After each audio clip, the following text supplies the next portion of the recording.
I want to find the Matt Walsh tweet real quick, and I want to show you the Matt Walsh tweet about this as well, because like conservatives are very good at turning everything into a culture war narrative, and they're already doing it.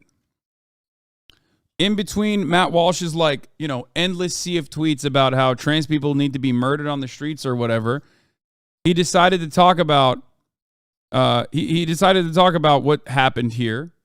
Okay? What happened in East Palestine. And this is what his take was.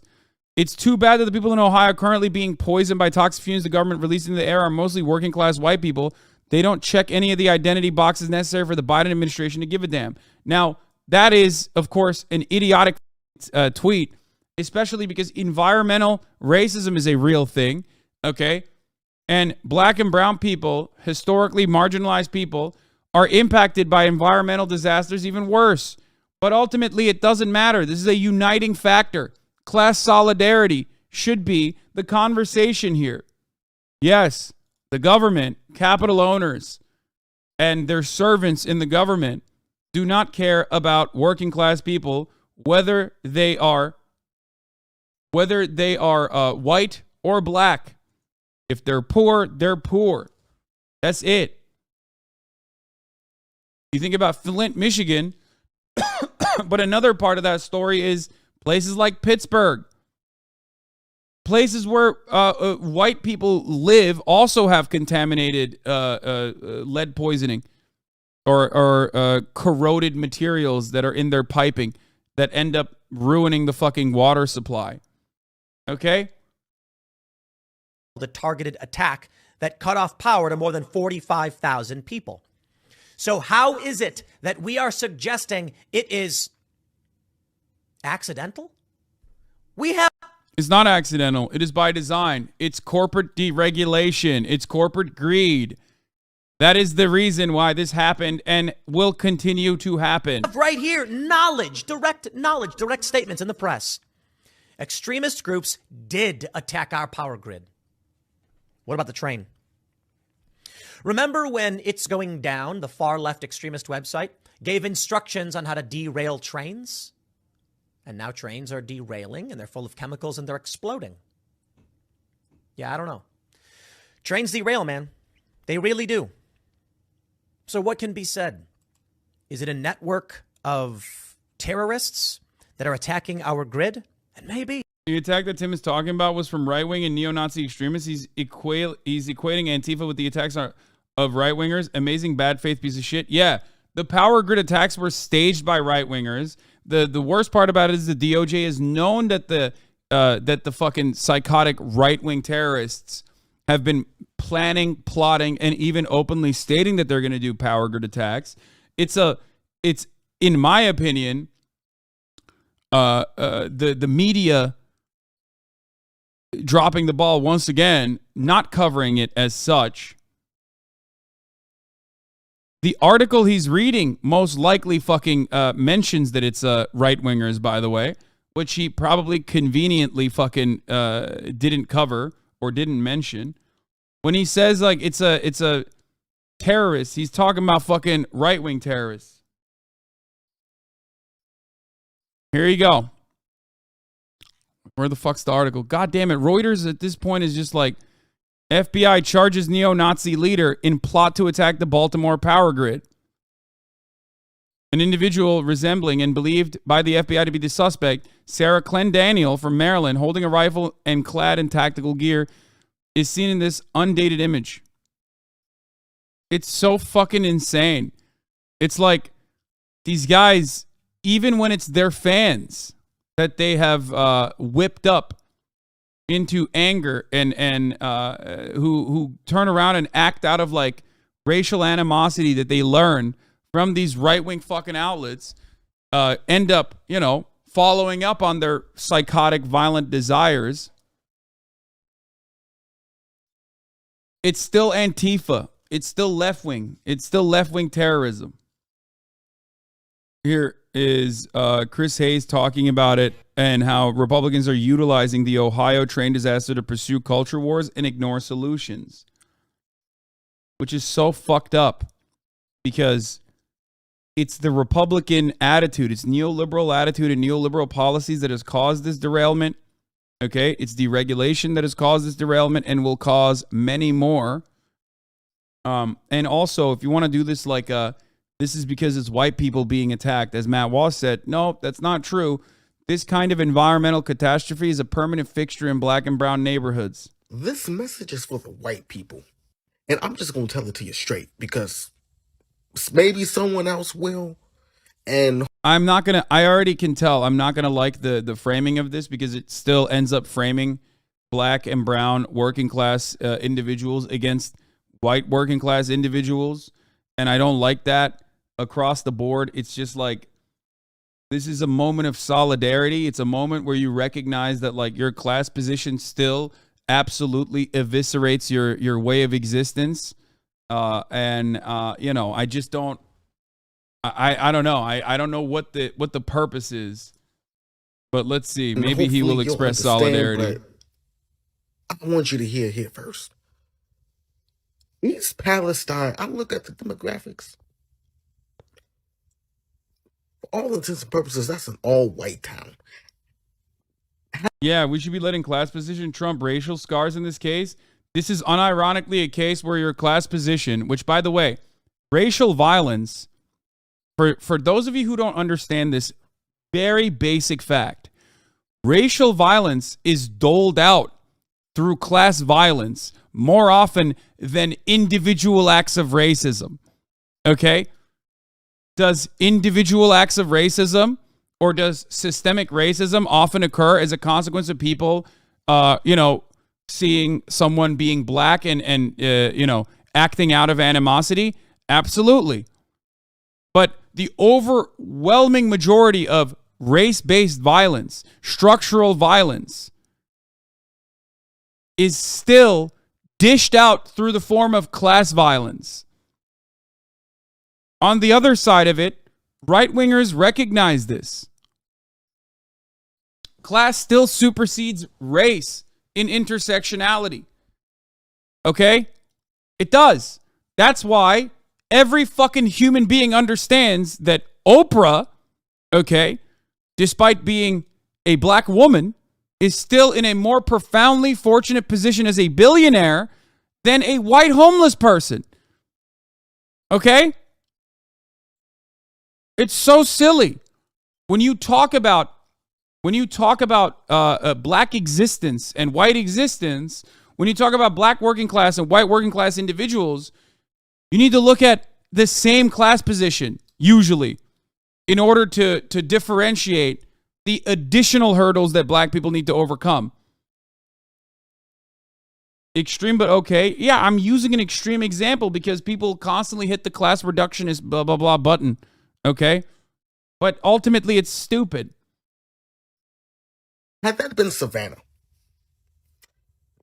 had that been New Orleans, we would be talking about this situation in the context of environmental racism. I'm going to say that one more time. If this was New Orleans, the situation that happened in East Palestine, a city that is 98% white, had that happened in New Orleans, we would be talking about it as an instance of environmental racism. This is exactly what we have meant when we say that everything we've had to deal with as a people is going to come back onto you. This is the example. This is it. And the fact that y'all not getting appropriate news coverage, isn't that pissing y'all off? And I'm sure the people of East Palestine are good working people. Y'all don't deserve this. Like, let's just look at it for what it is right now. Your air has been poisoned. You can't breathe in the air. Your water has been poisoned. You can't drink it. You can't clean with it. You can't cook with it. Your soil has been poisoned. Y'all can't grow food. Y'all can't grow You can't grow food using that soil. Your soil, your water, you can't do anything. All of y'all have been displaced in the worst economic crisis since goddamn near the damn Great Depression. I'm angry for y'all. This could have been prevented, but people decided not to because of money. They decided in the great game of chess they're playing that y'all are the pawn and they're the king. It's true. Exactly. It's a moment of solidarity, and it should come as a moment of recognition for white working class individuals. A moment of recognition for white working class individuals to understand that, like, this is exactly what happens to black people as a permanent fixture of their lives, just like it happens to white working class individuals as a permanent fixture of their lives as well, especially in the post-industrial, apocalyptic fucking middle America towns. You know what I mean? It's just like, this is a part of everyday existence. That's why I always fucking talk about how it's not just Flint, Michigan that suffers from lead poison pipes. It's so many American cities with white working class individuals as well. And it is the sacrifice zones, though, are predominantly black. Absolutely. Abso-fucking-lutely. I mean, there is no way to cover this without talking about both of these issues, in my opinion, which is why I always talk about both of these issues.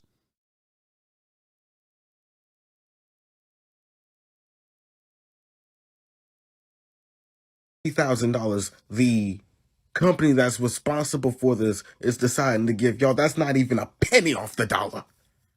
And the people who try. I mean, even when I was talking about this, I brought this back around, like, the $25,000 thing. What did it immediately remind me of? The $25,000, $5 per individual, fuck you money, immediately reminded me of the exact same thing that happened in Florida to Gregory Hill's, is it Gregory Vaughn Hill, and his execution in the hands of the police. And they turned around and offered his children like a cent. The city offered his children a cent. Like, it's fuck you money. It's shut the fuck up. It's not even shut the fuck up money. It's like, here's how little we care about you money.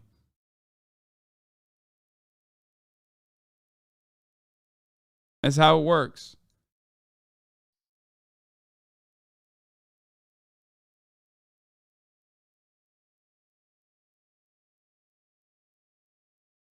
Trying to talk about it from inside, the reporters there getting arrested. You've got to be kidding me. We all deserve better than. They do this all the time. After PA gas well explosion, Chevron hands out gift certificates for free pizza.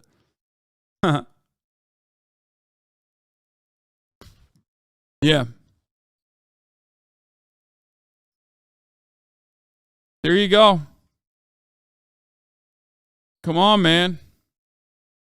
Like, here. Oh, sorry. Did a gas well explode near your house? Don't worry. Don't worry, dude. You can avoid the top of the hour ad break with this $5 a month subscription that we're giving you. Don't worry. If you don't even have that, you at least have a Twitch Prime that you can use here. Or maybe you'll get gifted a sub if you're lucky.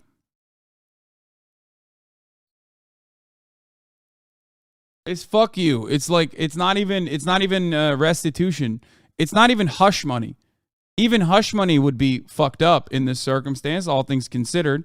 Your way of life being, uprooted. Crybaby Sav, thank you for the 5 gifted subs, allowing 5 people to no longer see the ads at the top of the hour. Here's the 3-minute ad break now.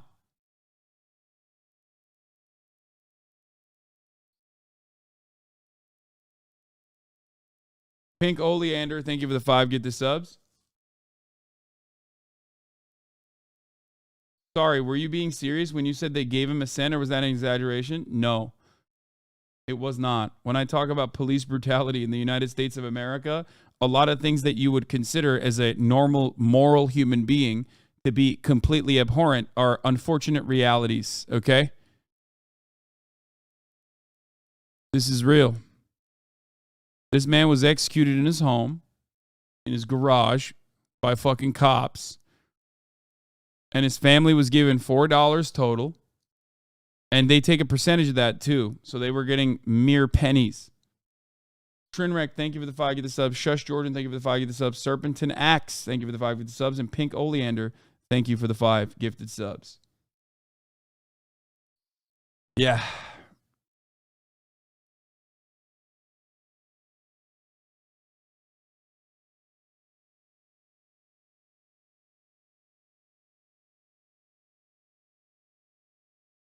By the way, a lot of you don't realize this, but like if you live near a military base, you're already living in this reality every day.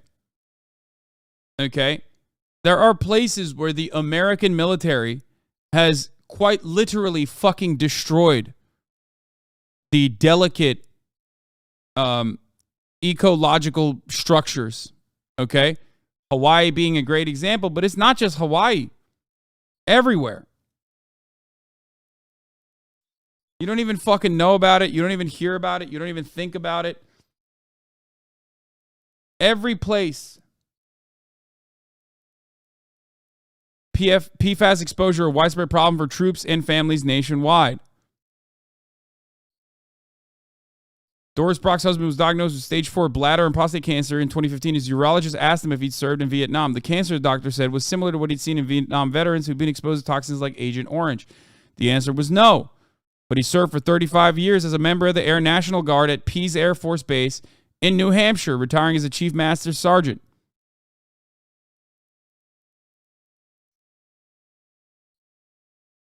Doris Brock thought about all the chemicals he'd been exposed to during his career in aircraft maintenance.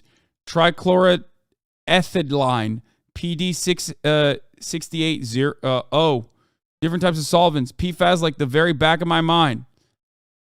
They stand for per and polyfluoroalkyl substances, a large group of human-made chemicals that are ubiquitous in manufacturing. By the way, PFAS contamination is not just in military bases, for the record. These are forever chemicals that we use in our, daily, home appliances and shit. Teflon.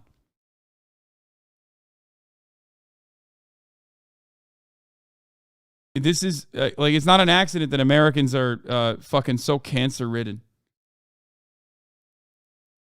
We've been doing this for a very long time.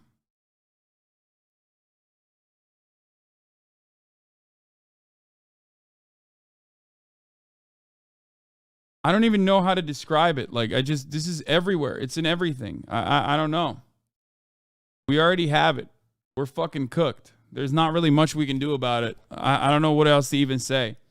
Yeah, Dark Waters is a great example of this where PFAS contamination was so fucking rampant because of toxic runoff that destroyed the natural water supply in a particular neighborhood due to being, downstream from DuPont's manufacturing facilities that, they...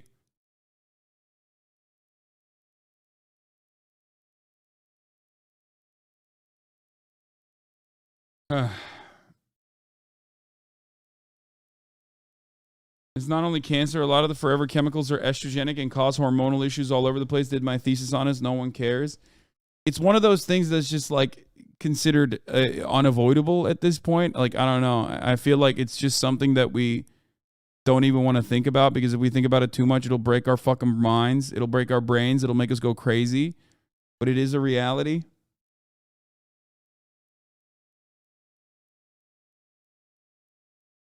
You know the weight of scientists. Non-stick is probably safe. The factories aren't.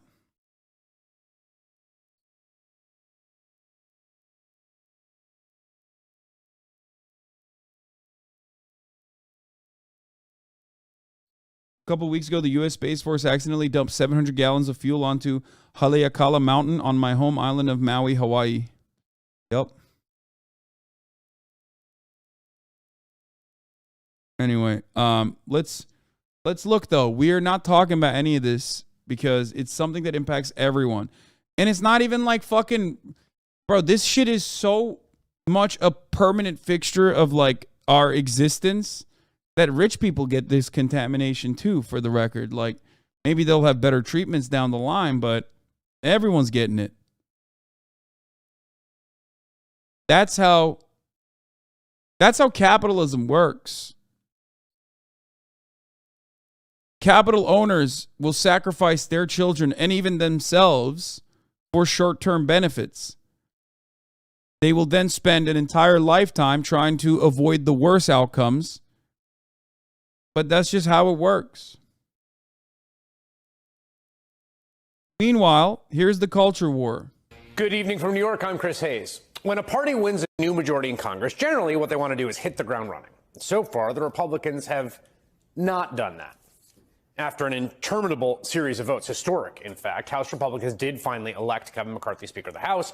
And earlier this month, credit where due, they did manage to kick Democratic Congresswoman Ilhan Omar off the Foreign Affairs.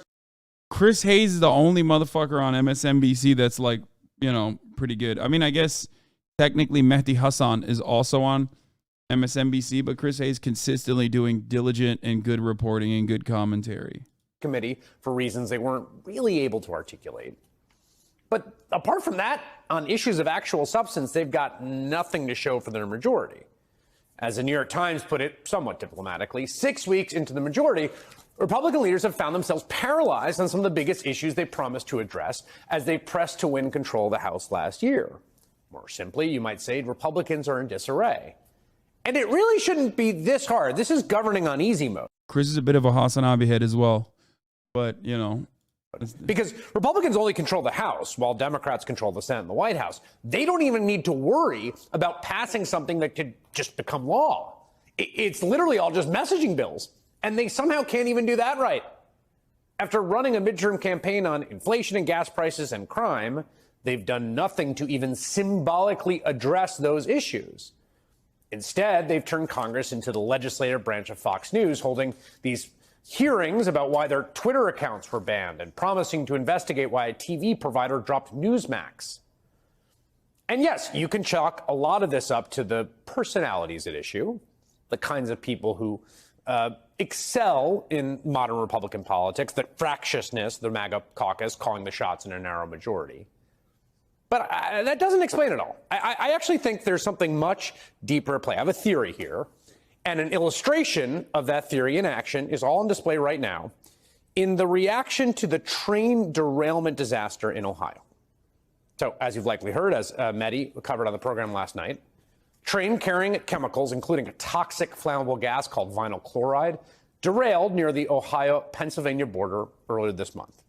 That, in turn, started a fire, and then they had to do a sort of controlled release of some of those chemicals, which blanketed the town of East Palestine, Ohio, in noxious smoke. There are, as of today and continuing, really significant concerns about the accident leaving behind a lasting environmental disaster. And many residents of the town of East Palestine are complaining of health issues and, understandably, fearful about returning to their homes. Some living in the area are still smelling strong chemical odors. Now they're demanding transparency about what toxins might be lurking in local creeks and in the atmosphere, how they could potentially impact the area in the future. The EPA says the village's water supply is safe.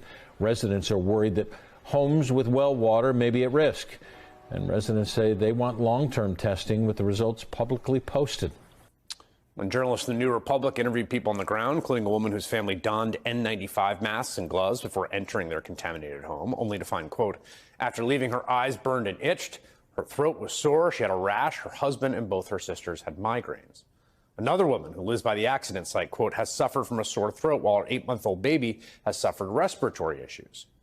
Now, after enormous public pressure, Norfolk Southern, which is the rail company that operated the train that derailed, announced a new round of financial assistance to benefit the impacted community today.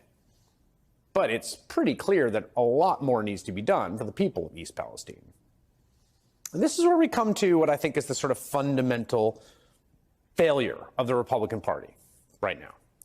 Because Republicans have had a lot to say about the incident. They've been talking about a lot. They've mostly been trying to score political points at the expense of the Biden administration. Marjorie Taylor Greene, current thought leader of the Republican Party, who voted against the bipartisan infrastructure bill last Congress, went on a somewhat bizarre Twitter rant where she seemed to blame pot-addled liberals for our crumbling institutions. Ohio Republican Senator J.D. Vance, fresh on the job, blamed the bipartisan infrastructure bill for not magically solving the problem of the train's derailment overnight. We've had hundreds of train derailments after we spent over $1 trillion on infrastructure in this country. So the fact that this isn't getting obviously better is a major indictment of the people spending the money and what they're spending the money on. Now, that bill passed in November 2021. That was the appropriation for the money. It hasn't been spent, right? And we have not been able to fix an entire nation's crumbling infrastructure in the intervening year, though it's not clear this was an infrastructure problem to begin with. Now, a number of Republicans have also come forward to blame Biden's high-profile transportation secretary, Pete Buttigieg, including Florida Congressman Byron Donalds. I don't even know why we take Pete Buttigieg seriously at this point. This man, the only reason he's in his job is because of his intersectionality. Let's just be honest about the situation. Ironic for Representative Byron Donalds to say that, who was brought up as a speaker, potentially brought up for the speaker role, you know. Come on, man. You're a black Republican talking about intersectionality? Like, really? You're talking about, like, you know. Come on, man. Jesus Christ. He doesn't know what he's doing. He's actually been a terrible transportation secretary. I mean, look, when the supply chains were being blown up, the man wasn't even at work. Nobody missed him. Nobody even knew he was there. He was on paternity leave when that happened for his child was born. Now, to be clear, Donalds is accusing Buttigieg of only getting his job because he's gay. It's a gross smear. But one right-wing podcaster took things a step further. Buttigieg is out talking about how workers are too white. For the last couple of years, I have been warning about this crusade against white people, and people shrug their shoulders and say, oh, Charlie, why does that matter? I could tell you why it matters. When there's a crisis now and the leaders hate working class whites, they're not going to scramble to save your life. They'll lie to you and tell you to go back home. It's just so fucking indecent that these right-wing psychopaths end up getting exactly what they wanted, which is deregulation, and then they look to the rubble of the chaos that they've caused and point to it again and say, this is happening because people don't care about you because you're fucking white. It's like, bro, that distinction was created so that this deregulation and the profit margins could remain as solidly profitable as possible. Like the original distinction of like, oh man, black people, white people, great replacement. Like that is a distraction. It's a distraction caused by right-wing racial propagandists. It's created with a specific purpose to get white working class people to not recognize that they are white working class people. Okay? Hyper focus on the white. Think that there's like very big distinctions in the way that like capital owners treat you from black people. Okay? And then you won't realize that they're taking money out of your pocket, that they're fucking you over. While you're poisoned. Oh, lie to you until you go back home where you're poisoned. Sure, that's never happened to black people in this country before. Yeah, let me just check on the history. Nope, definitely never happened. Yeah, that's the other side of the story. Is like, dude, what are you talking about? Like, the government doesn't give a fuck about white people. Of course they don't give a fuck about black people. Like, a government that does not care about white people absolutely doesn't give a shit about black people, okay? This is a reality that also every black person understands. This is why, like, Black Lives Matter will go and protest police brutality against white people all the fucking time. Okay? They don't even give a fuck about poor white people. The entire thing is designed to fuck over black people. Of course they don't give a fuck about black people. Okay. I'm cherry picking particularly ludicrous examples, but this is what they do. I mean, there's a real thing that happened, right? A very real thing. Real people really impacted by a real disaster. Tangible thing. Whenever there's a problem or a crisis, folks on the right got some one or some group that's out to get you. And maybe it's the openly gay Secretary of Transportation or a fictional cabal of woke elites conspiring against white people. And I get it. Republicans think this is a very sound rhetorical and political strategy. And I get why they're worked up about this issue. East Palestine is a very white, rural, working class place.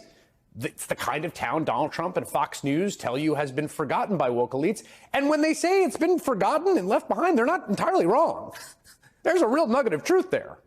It's also true that Pete Buttigieg is the Secretary of Transportation, that he isn't the guy in charge of regulating the railroads. And legitimate good faith criticisms of his job performance, rather than his identity, are obviously completely fair game. When you're the administration, when you're the presidency. It's kind of wild to hear this from an MSNBC commentator, by the way. I mean, MSDNC.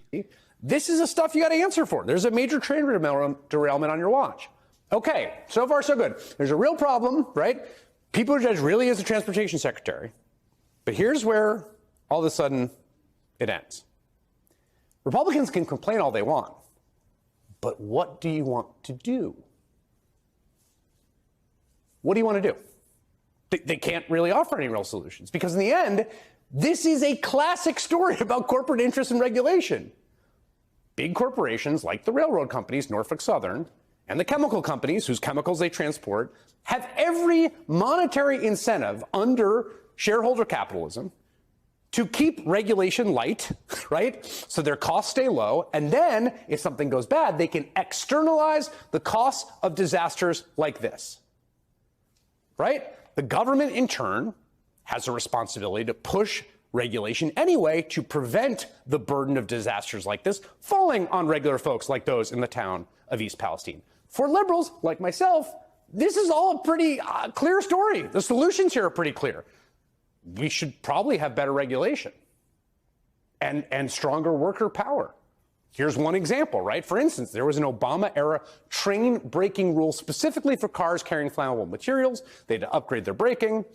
That was eliminated under Donald Trump, although he was eliminated with an assist from a small provision in a 2015 bill passed by Congress and, signed by Obama, that the train corporations had lobbied for that had kind of challenged and watered down the regulation.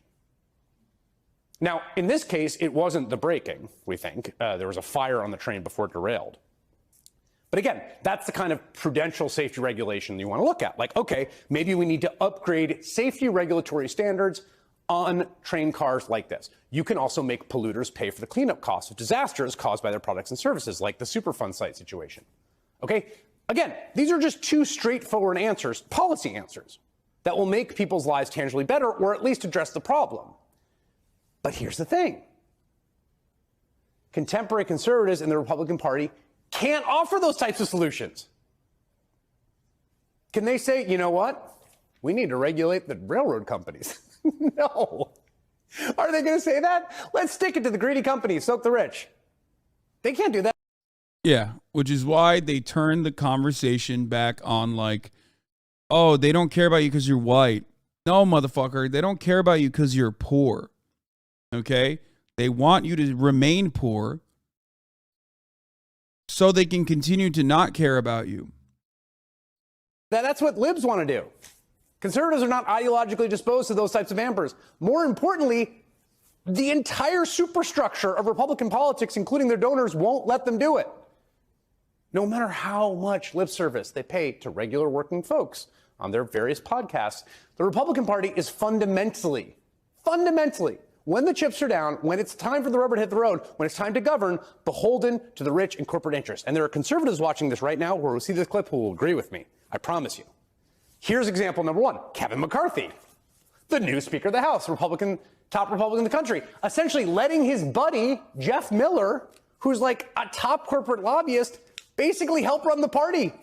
The guy was like running the war room behind his speaker vote. And again, this isn't a question. Educate yourself on how the left Congress and Biden voted to keep union workers quiet about this very issue a few months ago. I love the gall of a random Twitch chatter coming in here and telling me to educate myself as though I haven't been shitting on the Democratic Party non-fucking stop on that particular issue specifically for months before this train derailment happened. He said left Congress. Okay, carry on then. Like, the attitude from this random dickhead. Like, why don't you fucking Google it, dipshit? Why don't you just search on YouTube what my thoughts are about the railroad unions and my coverage on it? Probably an LSF chatter. A comment saying you did the opposite got giga upvoted. Wait, what?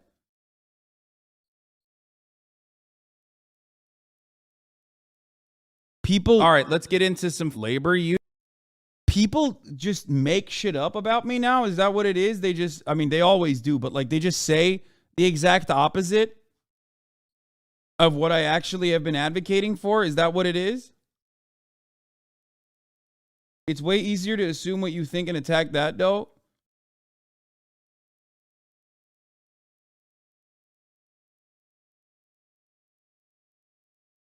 Oh, by the way, update on this issue. Full sellout from the White House for the majority of rail workers.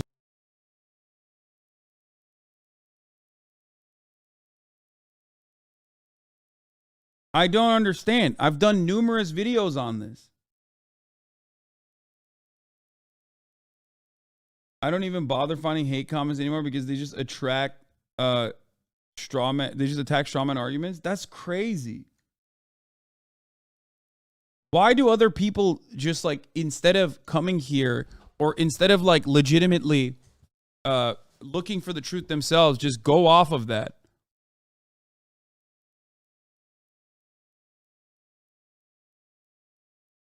One from 2 months ago, one from 4 months ago.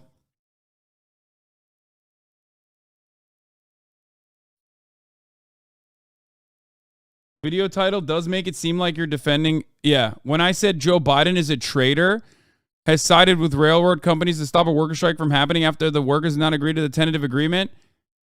That does probably, I haven't used strong enough language for them to understand, I think.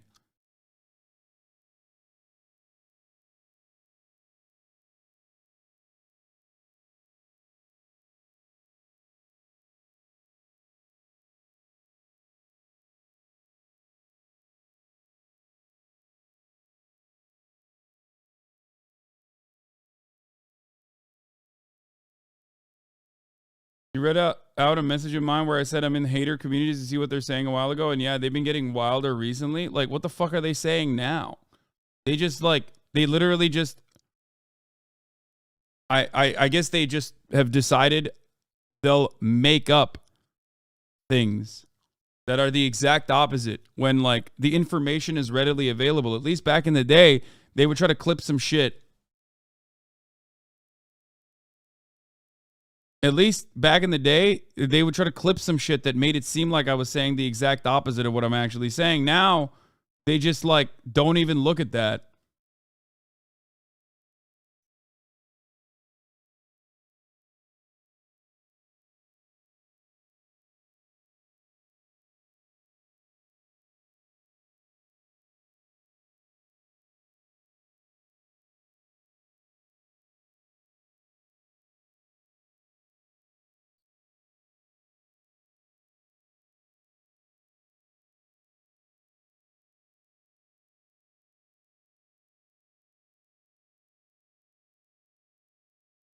From allies, supposedly allies and haters alike, too.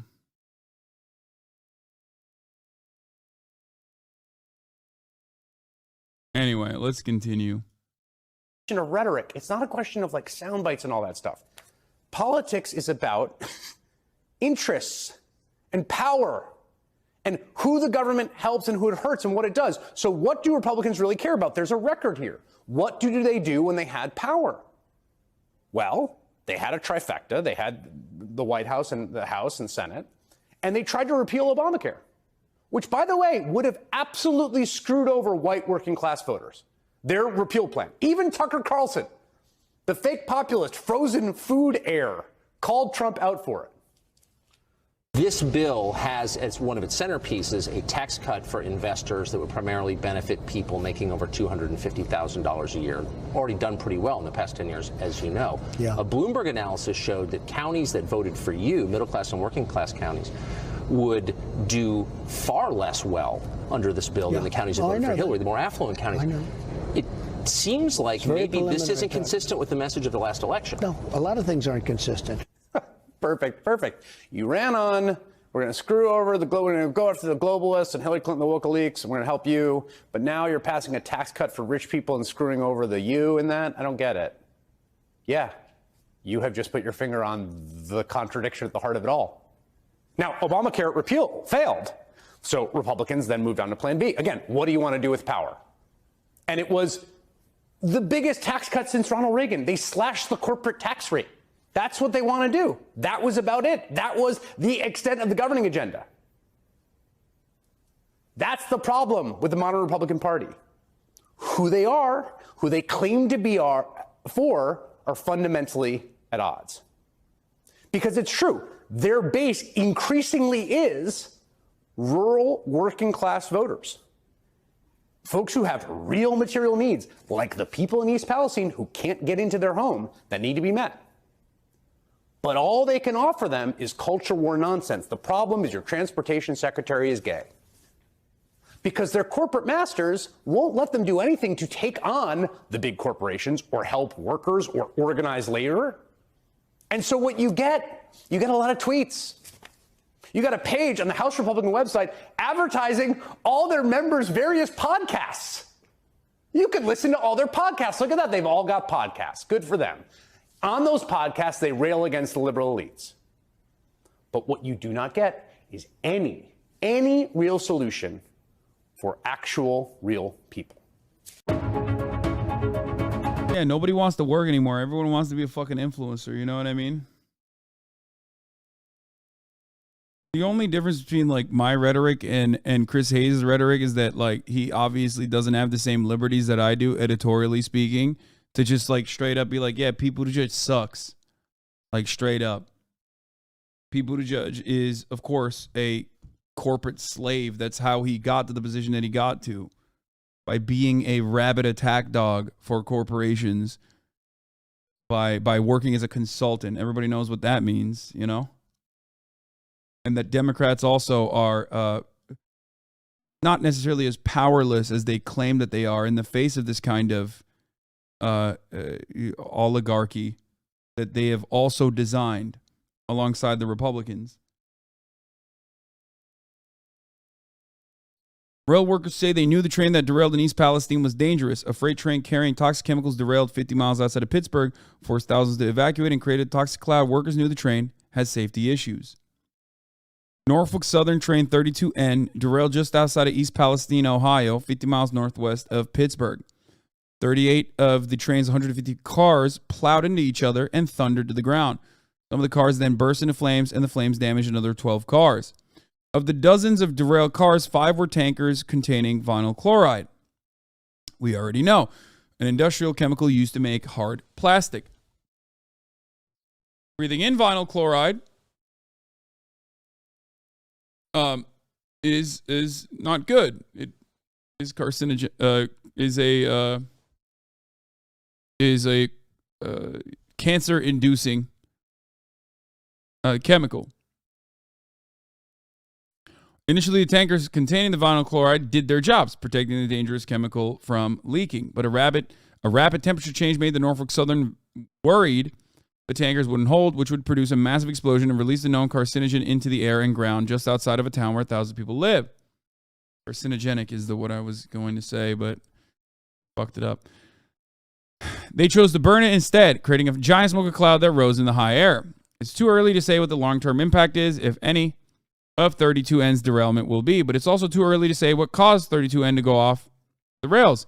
But it was not a surprise to some people who worked for Norfolk Southern. They have been warning that something like this, or even much worse, was inevitable. Motherboard has been reporting on the freight train rail industry for 2 years, during which time we have interviewed dozens of Norfolk Southern employees across the company's service area about how to change the management philosophy that has made working conditions worse and jeopardized safety in exchange for supposed gains in efficiency. Motherboard has previously reported on many of the details about the company's safety practices. In the past week, Motherboard also interviewed 2 workers with a direct knowledge of 32N. Those 2 workers have provided additional details about 32N included in the story that shed light to the train's reputation in the months before its derailment. As previous reporting on the freight rail industry, Motherboard is not revealing the names, obviously. For years, NS, like several other major freight rail companies, has prioritized moving trains as quickly as possible out of terminals and rail yards over safety as a part of a wider move across the freight railroad industry towards management philosophy called precision scheduled railroading, which is intended to move more freight for lower costs. Safety inspection times and personnel have been slashed, hindering efforts to ensure trains are safe. Crews are dissuaded from reporting safety issues. Workers that persist in raising red flags are often ignored.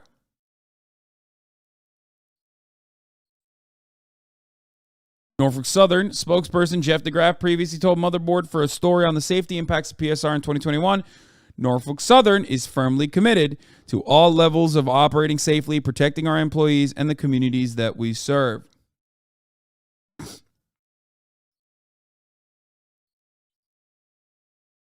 So here's a question. Or not a question, sorry. 2 years ago, SMART, a transportation union, President Jeremy Ferguson, warned your publication and anyone that would listen that something like this was going to happen, as I also covered extensively when the railroad union talks were happening before Joe Biden eviscerated the conversation through executive order. One of the Norfolk Southern employees Motherboard spoke to this week said, or not through executive order, but through urging Congress to quickly end this conversation.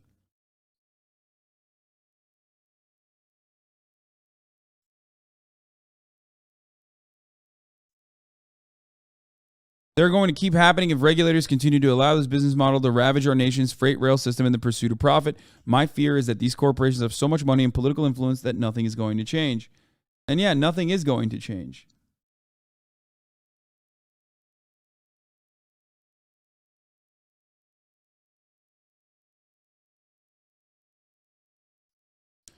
Over the past several years, Motherboard has reported that Norfolk Southern's lax safety practices have been applied to its entire network, reflecting a trend happening across the freight rail industry. But 2 workers Motherboard spoke to this week said 32N in particular was a known safety risk. Like airline flight numbers, railroads assign the same train number to different physical trains that run the same routes on a repetitive schedule. 32N, which travels from outside St. Louis to the edge of Pittsburgh, has a reputation. On the run that ended abruptly on the outskirts of East Palestine, multiple red flags, including two mechanical problems about 32N, went undetected or were ignored in the hours leading up to the crash, according to the 2 workers familiar with the train. These red flags were especially concerning, said the workers, because 32N is widely known among workers as a difficult train to run, not because of especially difficult terrain or equipment, but as a result of management decisions about how the train should be put together. As a result, 32N has a nickname among some rail workers. It's common for trains to have nicknames in the railroad industry, but as one worker told Motherboard, the nicknames are given for a reason. They called this one 32 Nasty.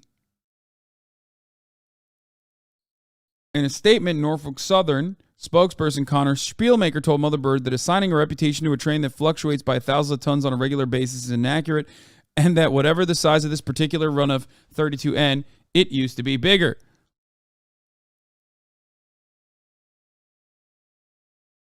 More importantly, this train previously ran as a longer and heavier train before being split into 2 shorter, lighter trains in the past few months as a part of a regular review of our network plan, where we adjusted a significant number of our trains and their schedules. Spielmaker also disputed the assertion that the train's weight was unevenly distributed, calling it false because the weight was uniform throughout.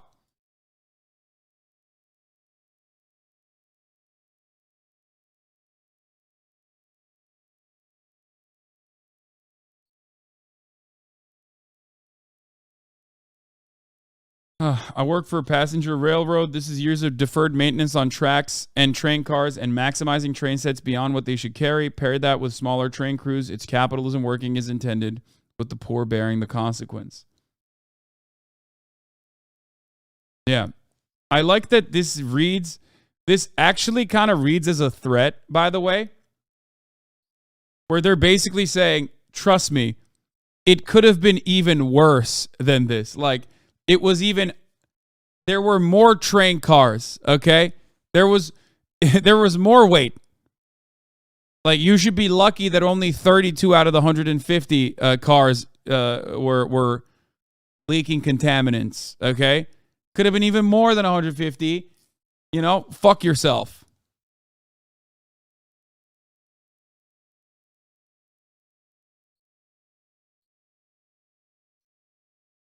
The Ohio National Guard, 3 days after the derailment, as well as the governors in Ohio, Pennsylvania, forced 1,000 people from the town and surrounding areas to evacuate. They did a controlled release of the tankers. This involved blowing holes in the tankers, leaking the vinyl chloride into a trench, and setting it on fire. The operation created a gigantic smoke cloud that garnered apocalyptic comparisons. People took photos of it from the airplane, not realizing what the fuck it was. Here's one. There's even a scarier one that I saw on Reddit. Officials warned, according to the AP, the controlled burn would send phosphogene and hydrogen chloride into the air.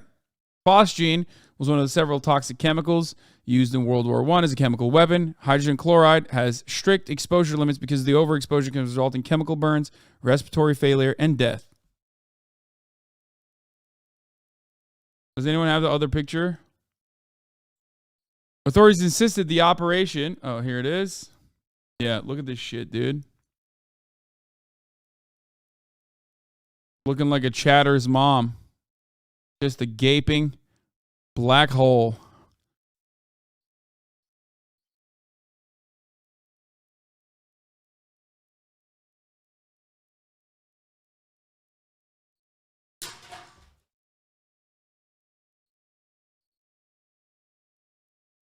That was uncalled for.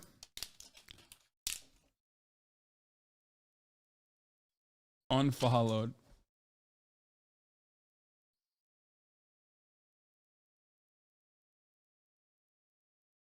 Anyway, let's continue.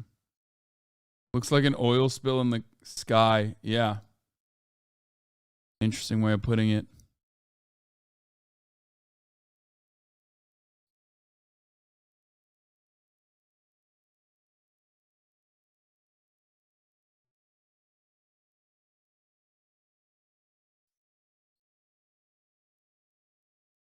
On. Second, I gotta do something here. I've talked to crews in the other areas who know of this train, said Clyde Whitaker, the Ohio State Legislative Board Director for Smart Transportation, a rail worker union who specializes in safety issues, referring to 32N. It is a notorious train. 2021, Motherboard reported there was an increasing likelihood of a catastrophic freight train derailment due to the implementation of precision scheduled railroading, a management philosophy. Its defenders argue uses technology to improve efficiency, but workers say is a euphemism for draconian staff cuts, lax safety practices, and slash maintenance to pad corporate profits. Norfolk Southern was not the first nor the only freight rail company to implement PSR.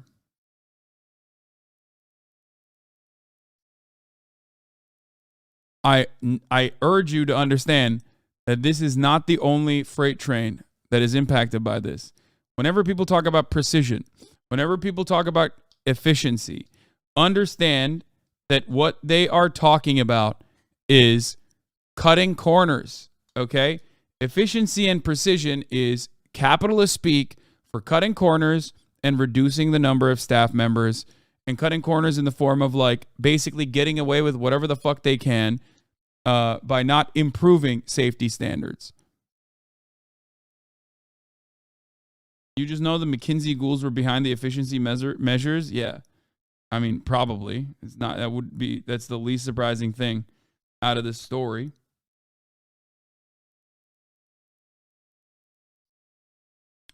Norfolk Southern announced the implementation of PSR in February 2019, promising investors it would increase its operating ratio, how much it spends to run trains as a percentage of how much it makes running trains, by more than 5% in 2 years. It would do that in part by reducing its workforce by a minimum of 3,000 people. I can't recall. What was it that I covered a couple 4 months ago and then another 2 months ago about the rail workers unions and what they were frustrated by, I just can't remember. Oh, that's right. They wanted to hire more people. Oh, well. Under PSR, the industry as a whole has slashed its workforce by more than a third in less than 6 years, according to data collected by the Surface Transportation Board. As Motherboard reported in 2021, across the different crafts, workers highlighted the same general problem in the push for efficiency. Fewer workers are being tasked with more, rushed through safety-critical inspections and repairs, and are pressured not to report defects or potential safety issues that will take cars out of service and require manpower to fix. At the time, the spokesperson told Motherboard, our comprehensive approach mirrors that of freight railroad industry, including significant private investment, employee training efforts, technology implementation, regular inspections, and community outreach, which has led to dramatic safety improvements over the past 2 decades with respect to train accidents and employee injuries. The warnings expressed by industry insiders in Motherboard's reporting, congressional hearings, proposed regulation change comments, and other forums have not changed working conditions for rail workers. The House Transportation Committee requested the Government Accountability Office study the issue, which has no regulatory power, resulting in a 57-page report published at the end of last year. The report did little more than summarize existing talking points.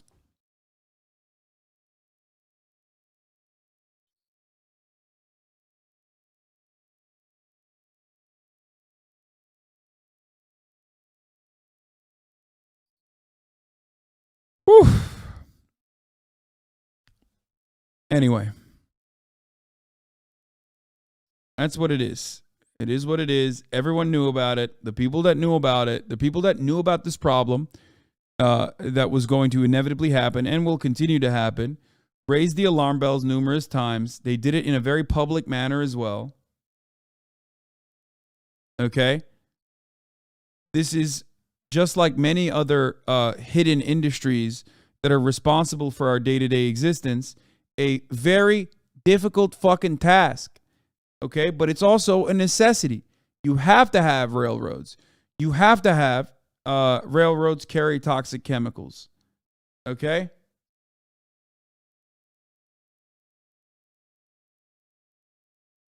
And sometimes derailments are going to happen. But the goal of the regulatory body is to ensure that the damage is minimized, just like what we talked about in Turkey. You know these things are going to happen. You know accidents are going to happen. Your goal is to minimize human error. Your goal is to ensure that even if accidents do happen, that the damage is softened.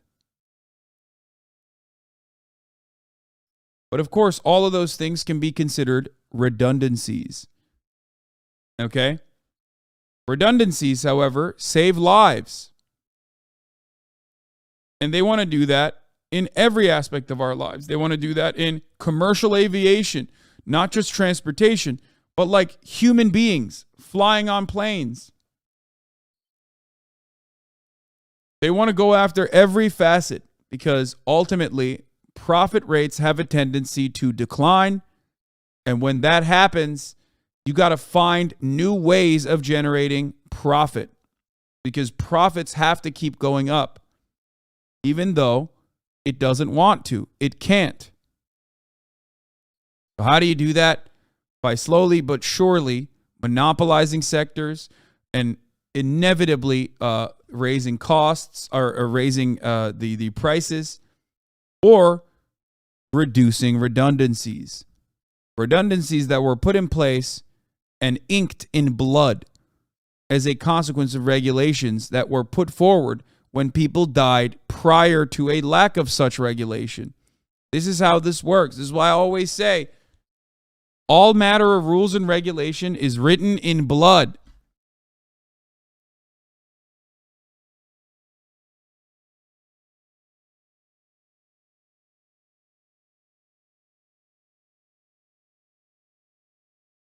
But we just keep going back to that. Keep going back to that because, you know, the profit gods. We are beholden to them.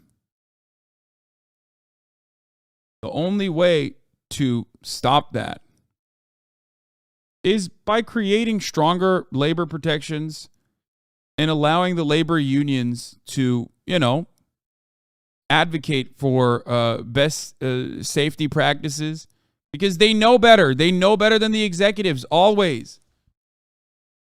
This is yet another great example. People always say, like, oh, labor unions, you're giving too much power to the workers. What the fuck do the workers know, right? Well, there you go. They knew about this. They talked about this, and it fell on deaf ears. And this is just one issue. This is just one of the normal aspects of living in the United States of America, okay? That's why Norfolk Southern thought they could get away with paying $25,000 and moving on. Because it's not even as bad or as public as like other train derailments that end up killing people with explosions or with, trains actually with impact. And that's it, because they do get away with it.